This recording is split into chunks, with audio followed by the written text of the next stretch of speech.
Hello friends, barabe channel of pin konsebao. Dayo nangtamona naigasno Bodo Job Info official YouTube channel 25,000 sakrini ekpa military batson thai bilai koran sigen. Da bobe time orangen ma dan orangen bini bagai si ma phsaubai jeng beko nagen. Assam Police sigang mongen nama. Are legese godan Assam Police vacancy November eba December jeng beko saurainasi. Bini jab Gr-3 Gr-4 jini latest update sobideng Assam state ni fry jeng beko naigen are ma post ko hai. साख्रियगन total सिगाङाव जों खोनादोंमोन 35,000 नाथाय खमायनानै दा 25,000 जाबाय दा माखौ लानानै बुंखो जों बेखौ दायो अफिशियेल आपडेटखौ जोङो नायगोन जायफ्रा Bodo Job Info अफिशियेल YouTube चेनेलाव गोदानै फैदों साबस्क्राइब खालामना ला जाहाथे अपकमिं लेटेस्ट साख्रिनि आपडेट नोंथांमोना बर' रावजोंनो मोननो हायो दा गोबाव खालामा जों थांनो बे आपडेटखौ सोर होदों जों नायग्रोनोसैबो दा बे आपडेटखौ होदों सीएम बिथाङा बुंदों बिथाङा जेनेखि थांनाय बाराव जेनेखि साख्रि ओंखारदोंमोन जेरै एडिआरइ लानानै गोबांथार ओंखारदोंमन जेरै एडिआरइ जीटी पीजीटी डीडब्लिउई हेल्थआव पुलिसाव आसाम कमिसन आरो एमईआरडी होनना बुंदों माने बे गासैबो लानानै पस्टआ 25,000 सिगां जों खोनादोंमोन 35,000 होननानै गोबां मिटिंफोराव बुंदोंमोन नाथाय दायो खमायनानै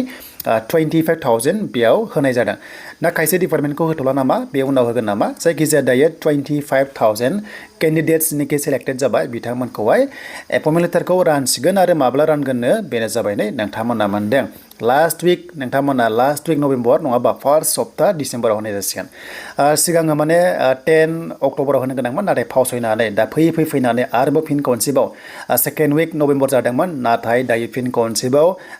लेट नभेम्बर एबा जोबनायथिं माने नभेम्बराव आरो नङाबा फर्स्ट सप्ता डिसेम्बरावसो मोनसिगोन आरो बेनो जाबाय नै आसाम पुलिस दङ मेडिकेलाव दङ टेक्निकल नन टेक्निकल एडुकेसनाव जीटी पीजीटी बेनिफ्राय डीडब्लिउई एलपीयूपी थाबाय बेनिफ्राय आसाम लक सेवा बे टाइपनि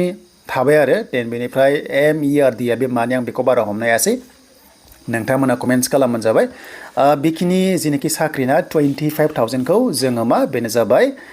नभेम्बर लास्ट सप्तायाव आरो लोगोसे डिसेम्बर फार्स्ट सप्तायाव मोनगोन आरो दा बिनि सिगांनि बे आसाम पुलिसखौ होगोनबो जानो हागौ ना खनसेनो जमा होगोन नामा जायखिजाया 25,000 दायो रोखा जाबाय आरो दा बे जोबनाय लोगो लोगोनो दा डिसेम्बराव नोंथांमोननि गोदान एप्लाइ जागोन जायखिजाया नभेम्बर लास्ट सप्ता आरो डिसेम्बराव माने गोदान एप्लाइ जागोन बेनो जाबाय नेक्स्ट फैगोना जाहैबाय जोंहा नैबे आसाम पुलिसाव फैगोन बेनिफ्राय नैबे हेल्थआव फैगोन आरो लोगोसे नैबे एडुकेसनाव टेट फैनाय चान्सआ दङ एलपीयूपी टेट फैनाय चान्सआ दङ दा बेखिनिखौ जों मोनथिबाय आरो दा बेनो दिनैनि थाखाय लेटेस्ट आपडेटआ एडिआरइ 3.0 फैगोन आरो बेबो जाहैबाय नोंथांमोननि आरोबाव गोदान साख्रि नेक्स्ट लेभेलाव दा एडिआरइआबो नोंथांमोना मा नैबे लास्ट सप्तायाव मोनहैसिगोन जायखिजाया लास्ट सप्तायावनो नभेम्बराव गासैबो माने रिजाल्टआ एबा एपइन्टमेन्ट लेटारा माने गासैबो कमप्लिट जागोन आरो दा बेनो गोबांथार सोंदोंमोन नालाय जेनेखि सेलेक्टेड जाना दङ एडिआरइ आसाम पुलिस गोबां लाफानानै दा नभेम्बर लास्ट सप्ता आरो डिसेम्बर फार्स्ट सप्तायाव मोननो थांगासिनो दङ